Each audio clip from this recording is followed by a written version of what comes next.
Ce rapport présenté par le directeur général du groupe intergouvernemental d'action contre le blanchiment d'argent en Afrique de l'Ouest, GIABA, invite les 17 États membres, dont 15 sont de la communauté des États de l'Afrique de l'Ouest, CEDEAO, à poursuivre les évaluations mutuelles des dispositifs de lutte contre le blanchiment d'argent et le financement du terrorisme.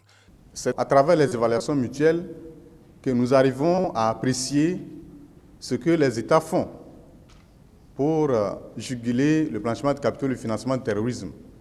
Lorsque des faiblesses sont identifiées, les recommandations pertinentes sont faites à l'endroit de ces États pour leur permettre de prendre des mesures pour corriger ces faiblesses.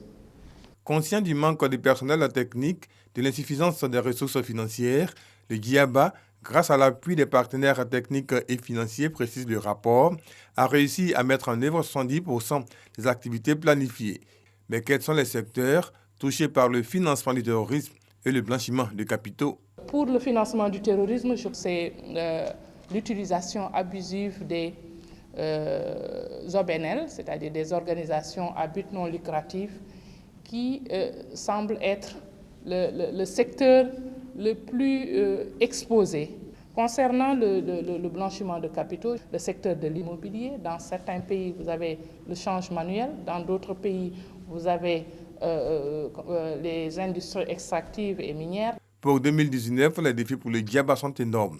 La priorité, améliorer le taux de condamnation des auteurs du blanchiment des capitaux et le financement du terrorisme. Ce taux, en 2018, était très faible dans les 17 États membres.